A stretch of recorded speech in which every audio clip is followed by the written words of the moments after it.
Vamos a hablar sobre las correlaciones y comparación de medias. Correlaciones.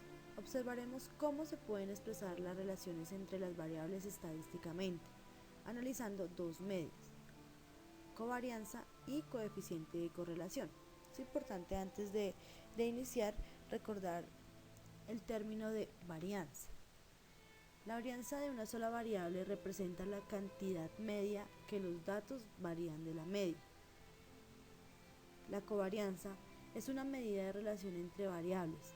La medida de una variable se desvía de la media, mientras que la medida de la otra variable se desvía de la media, pero en dirección opuesta. El coeficiente de relación es la covarianza estandarizada. Más adelante ampliaremos este término. ¿Para qué sirven las correlaciones? Estas se usan si queremos saber si dos variables están relacionadas, si los cambios de dos variables son similares, ya que si una variable se desvía de su media, se espera que la otra variable también. Por ejemplo, observamos 5 personas a las que se les presentan una serie de anuncios que promueven los dulces de caramelo. Y luego medimos cuántos paquetes de esos dulces compró cada persona durante la siguiente semana. Entonces, en esta tabla podremos observar cada persona, cada sujeto, 3, 4, 5 personas, en este caso entonces los paquetes que compró y las propagandas o los comerciales que vio de caramelos. Aquí encontramos entonces la desviación estándar para cada variable. Ahora queremos saber, ¿hay relación entre estas dos variables? Se espera que si una variable se desvía de su media, la otra variable debe desviarse también en la misma forma o en la forma directamente opuesta. Entonces, esta es la gráfica que representa cada persona, cada sujeto, un sujeto, dos sujetos, tres, el tercer sujeto. Esta entonces viene siendo la variable de las propagandas que se observaron y esta es la variable de los paquetes que se compraron. Primero podemos observar que no hay un patrón muy similar de las relaciones para ambas variables. Y segundo, en los primeros 3 participantes, los que están en círculo azul, los valores observados están por debajo de la media en cada variable. Podemos ver acá, están por debajo de la media. Esta línea representa la media para los comerciales y esta otra representa la media para los paquetes comprados. Entonces, en estos 3 podemos observar que están por debajo de la media. Sin embargo, en los otros 2 participantes podemos ver que los valores son superiores a la media en las 2 variables. Ese patrón es indicativo de una posible relación entre estas 2 variables.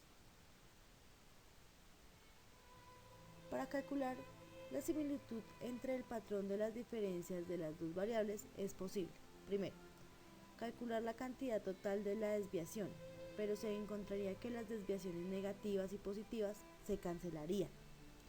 Segundo, se podría elevar las desviaciones al cuadrado, solo que esta opción es en el caso de tener solo una variable. En este caso tenemos 2 variables, la variable de la cantidad de comerciales que se observaron y la variable de la cantidad de paquetes que se compraron. Tercero, en el caso de 2 variables se debe multiplicar la desviación de una variable por la desviación de la otra.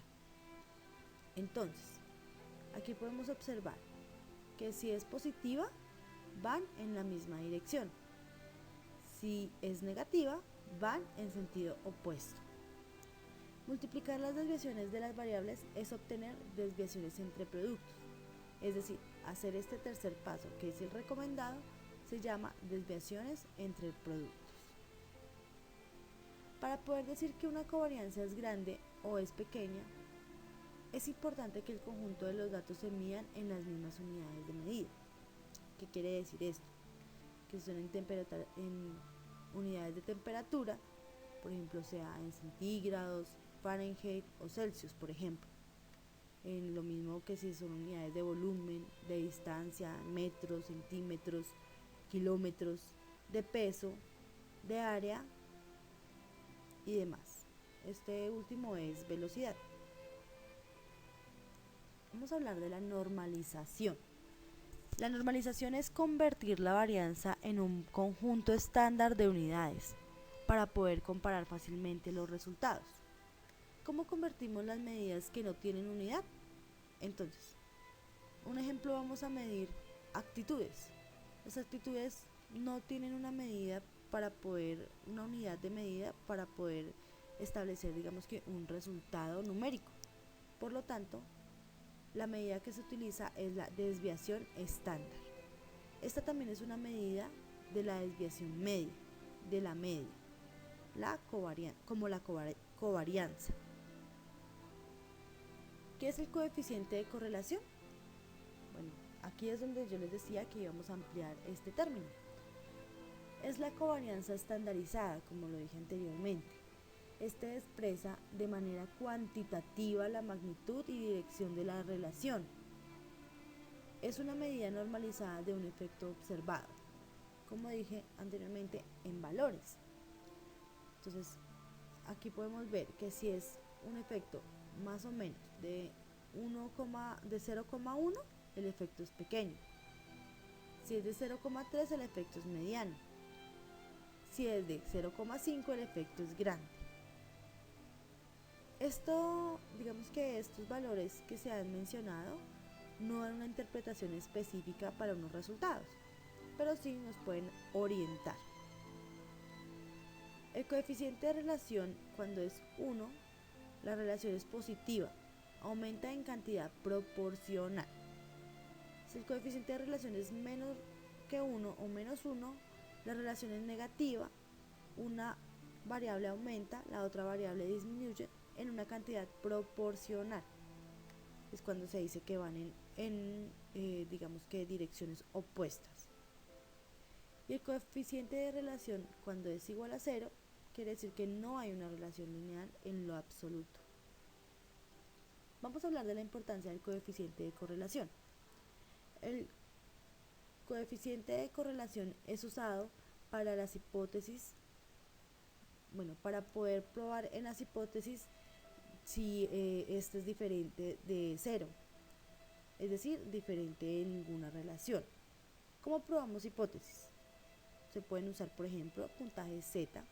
Este compara dos puntajes para ver si hay diferencias, para saber cómo se comportan los puntajes en las correlaciones y para conocer qué tan diferente es un puntaje de otro. La R de Pearson es una medida de la forma en la que las parejas de datos ocupan posiciones iguales u opuestas dentro de sus propias distribuciones. También se puede interpretar en términos de variabilidad de Y explicada por medio de X, donde pues podemos ver que hay una relación lineal. Si vemos una variabilidad en Y, la podríamos explicar porque X tuvo algún cambio, ¿sí? Una correlación lineal. El coeficiente de correlación de Spearman. Este se menciona, o sea, se abrevia con una R y una S en minúscula. Este es una estadística no paramétrica. Trabaja clasificando primero los datos y luego aplica la ecuación de Pearson. Se utiliza para variables de escala ordinal. Lo que hablábamos entonces de las actitudes, por ejemplo. El TOE de Kendall es otra correlación no paramétrica. Se usa cuando se tiene un pequeño conjunto de datos con un gran número de filas atadas. Por ejemplo, se quieren clasificar una gran cantidad de partituras y muchas de estas tienen el mismo valor. Entonces, en este caso, como queremos extraer generalidades más precisas, usamos el TOE de Kendall. Vamos ahora a hablar sobre la comparación de medias, ¿sí? Para explicar este tema, entonces iniciaremos con una pequeña introducción. Imaginemos que los investigadores están interesados en observar las diferencias entre un grupo de personas, en particular en la investigación experimental. puesto que se quiere manipular lo que le sucede a la gente para poder hacer inferencias causales, ¿sí? De causalidad. Entonces, por ejemplo, vamos a observar en este momento cómo se puede hallar entonces una comparación. En este ejemplo estamos viendo en un grupo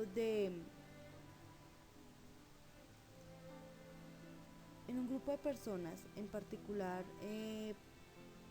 se va a dividir este grupo en dos subgrupos. A un grupo se le va a proporcionar las píldoras para adelgazar y a otro se le va a proporcionar las píldoras a base de azúcar. Entonces, ¿cuál cree que les ayudará a perder peso? En este video se mostrará o mostraré cómo comparar dos medias. Como vemos en el anterior ejemplo, cómo comparar píldoras adelgazantes con píldoras a base de azúcar. Entonces, primero hay que hacer una recolección de datos. ¿Cómo se puede hacer una recolección de datos? Se puede exponer a varias personas a diferentes manipulaciones experimentales, a esto se le llama un diseño independiente, o se puede tomar un solo grupo de personas y exponerlos a diferentes manipulaciones experimentales en distintos puntos en el tiempo. Esto se llama un diseño de medias repetidas. Un problema con los gráficos de barras de error de diseños de medias repetidas. Entonces, es importante visualizar las diferencias de grupo utilizando las barras. Aquí vamos a ver el caso de aracnofobia, que es miedo a las arañas. En un grupo de 24 participantes diagnosticados aracnofóbicos, se miden los niveles de ansiedad. Entonces, a 12 se les pide que jueguen con una araña peluda con grandes colmillos y una mirada diabólica. Y a los otros 12 restantes, entonces se les mostrarán imágenes de la misma araña peluda en papel. A cada grupo se les medirá entonces los niveles de ansiedad. Aquí podemos ver entonces la tabla, donde vamos a encontrar los 24 participantes. Esta columna va a representar a qué grupo pertenecen, si es el grupo 1 donde se les presenta la araña viva, o el grupo 0 donde se les presenta la araña viva, o el grupo 1 donde se les presenta la araña dibujada. Y aquí podemos ver el nivel de ansiedad de cada participante. Los diseños de medias repetidas eliminan algunas variables extrañas como la edad, índice de inteligencia, etc. Esto ayuda a tener una mayor sensibilidad en los datos. Vamos a tener gráficos de medias repetidas y gráficos de barras. Los gráficos de medias repetidas reflejan el aumento de la sensibilidad en el diseño. Los gráficos de barra no muestran la sensibilidad en torno a las medidas para medidas de diseño repetidas. ¿Cómo corregir entonces las barras de error de medias repetidas? El primer paso es calcular la media para cada participante. Para iniciar hay que calcular la media de la ansiedad de cada participante. Se usará la función media.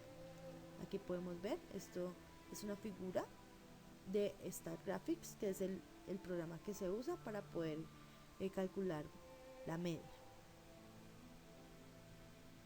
Segundo paso, calcular la gran media. Es decir, el anterior era la media individual, aquí es la media grupal.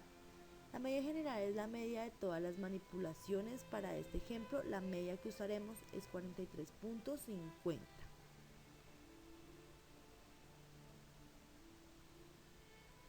El tercer paso es calcular el factor de ajuste, analizando la media individual. Paso 1. Encontraremos que cada participante tiene un nivel diferente de ansiedad, por lo que se podrá inferir en que a unos participantes les genera más miedo que a otros el tener la araña, ya sea viva o en papel. En este caso, se deben igualar las medias entre los participantes para no contaminar los datos o gráficas. de tal forma que la media pasaría a ser la misma para todos los participantes. Aquí vemos entonces el programa donde se hace este tipo de cálculo. Debemos tener en cuenta que para ello se resta la media individual de la media general, ¿sí? Esto genera una nueva variable llamada ajuste. Entonces, la media que calculamos en el paso 1 la restamos a la media que calculamos en el paso 2. Se verá que los participantes con valores positivos estaban menos ansiosos que los participantes con valores negativos. En el paso cuarto, entonces creamos valores ajustados para cada variable. En este se añade la puntuación de cada participante en la condición de la imagen a su valor de ajuste, es decir, paso 3. Se selecciona la imagen y se transfieren los comandos. Luego se selecciona el ajuste variable y lo transferimos al área de comandos.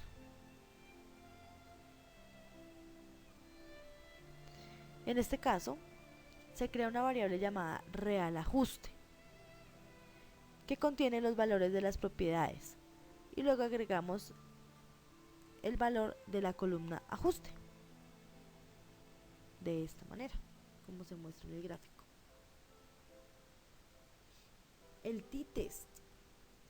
T es una prueba estadística muy versátil que se puede utilizar para tres cosas en este caso. Probar si un coeficiente de correlación es diferente de 0, probar si un coeficiente de regresión es diferente de 0, o probar si dos medias de los grupos son diferentes. En este caso lo usaremos para el tercer ejemplo. Entonces, medir la frecuencia cardíaca de ver dos películas de terror en ese momento y compararlas.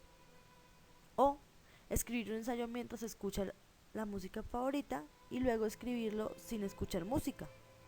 Después de esta comparación o después de hacer cada ensayo, se deben comparar las calificaciones. Ahí podríamos encontrar si la media de los grupos son diferentes. El test independiente o el test dependiente. El test independiente se utiliza cuando hay dos condiciones experimentales y diferentes participantes. Este también es llamado muestras independientes. El test dependiente se utiliza cuando hay dos condiciones experimentales, sin embargo, son los mismos participantes. Esto también es llamado pares relacionados o muestras relacionadas. Estas dos pruebas, test independiente, test dependiente, tienen una lógica similar, unas semejanzas. Se recogen dos muestras de datos y las medias muestrales para cada una. Si las muestras vienen de la misma población, se espera que los medios sean más o menos iguales. Se compara la diferencia entre las medias de muestra que hemos recogido.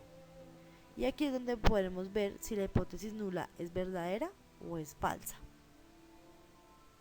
Los supuestos de test. Cuando se basan en la distribución normal, asumen que los datos se miden como mínimo al nivel de intervalo, que las variables de estas poblaciones son más o menos iguales y las puntuaciones son independientes. Test dependiente. Compara la diferencia de medias entre las muestras, la diferencia que se esperan encontrar entre los medios de la población y luego se tiene en cuenta el error estándar de las diferencias. Si la hipótesis nula es verdadera, se espera que no hayan diferencias entre las medias de la población. Y esta entonces vendría siendo la ecuación que se usa para esto. Distribuciones de muestreo y errores estándar. Esto es la desviación estándar de la distribución del muestreo. Su desviación estándar es igual a la desviación estándar de la población dividida por la raíz cuadrada del número de observaciones de la muestra. La ecuación T, el test dependiente explicada. Entonces, esta es la puntuación de una persona en la condición, la cual es diferente de la puntuación obtenida en la puntuación 2. Esta diferencia es puede ser muy grande o puede ser muy pequeña. Consiste en calcular la puntuación de cada persona en los diferentes estados. Este resultado se suma con la diferencia y se divide por el número de participantes, obteniendo así la ecuación T. El t-test dependiente y el supuesto de normalidad. Suponiendo que la distribución muestral es normal, esto podría llevarse a cabo en grandes muestras, pero para pequeñas muestras es importante analizarlo. Es decir, es más recomendable para muestras significativas. En este primero, en el de grandes muestras, se calcula las diferencias entre las puntuaciones y luego se comprueba si esta nueva variable tiene una distribución normal para poder usar. Salida de la prueba t-test de dependientes. Esta produce 3 tablas. Entonces en el programa podemos ver que la primera tabla muestra las estadísticas de resumen para 2 condiciones experimentales. Aquí mostramos esto. Aquí está una condición, otra condición, esta es la araña real y la araña en pintura. Y aquí encontramos todos los valores relacionados a cada una. Encontramos también la tabla que es correlación de Pearson entre las dos condiciones. Eso está en pintura y real. Ya es algo más general, donde encontramos el número de participantes, la correlación que existe y el nivel de significancia. Y esta última tabla se refiere a la diferencia de medidas entre puntuaciones. Cálculo del tamaño del efecto. Hacen la conversión de un t-valor en un r-valor. Si el resultado está por encima de 0,5, el umbral es grande, es decir, representa una constatación sustantiva. Informe sobre el t-test dependiente. En este se informa la estadística de prueba, sus grados de libertad y el valor de probabilidad. Vamos a hablar del test independiente. Este se utiliza en situaciones en las que hay 2 condiciones experimentales y los diferentes participantes. Es decir, no son como en el dependiente que son los mismos participantes, sino son diferentes. Y los participantes han estado frente a cada condición. Al hacer parte de distintas condiciones, los participantes no solo se diferencian de los puntajes en la manipulación experimental, sino que también se debe a otras fuentes de variación. Por ejemplo, las diferencias individuales entre la motivación de los participantes. Y, otro ejemplo, el coeficiente intelectual. Para este test se observan las diferencias entre los grupos y se divide por la desviación estándar de las diferencias entre grupos general. Salidas del test independiente. Este contiene 2 tablas. La primera ofrece un resumen estadístico de las 2 condiciones experimentales. Esta también menciona el nivel medio de ansiedad en los participantes. Aquí está la araña en pintura, la araña real, el número de muestra, el significado, desviación estándar y el error. La segunda tabla entonces contiene las principales estadísticas de las pruebas que se realizan. El cálculo del tamaño del efecto se observa si el tamaño del efecto ha disminuido o no. O sea, este cálculo se hace para esto en específico, para saber qué tanto ha disminuido o qué tanto ha aumentado el tamaño del efecto. Y por último, informar sobre el independiente t-test. Es decir, se deben reportar los datos obtenidos, se debe divulgar esta información. Por ejemplo, retomando el ejemplo de las arañas representadas por los 2 grupos, los participantes experimentaron mayor ansiedad a las arañas reales. La diferencia con respecto de las arañas dibujadas no fue significativa. Sin embargo, se encontró que el efecto presentado fue de tamaño mediano. Esto es lo que se busca en cuanto a comparación de medias. Poder ver qué diferencias hay entre las variables, si hay o no una diferencia significativa, y ver cómo es el tamaño, digamos, del efecto presentado. Muchas gracias, mi nombre es Katherine Sierra. Este video fue pues hecho para la clase de diseños de investigación 1 de la Fundación Universitaria Konrad Lorenz. Hasta luego.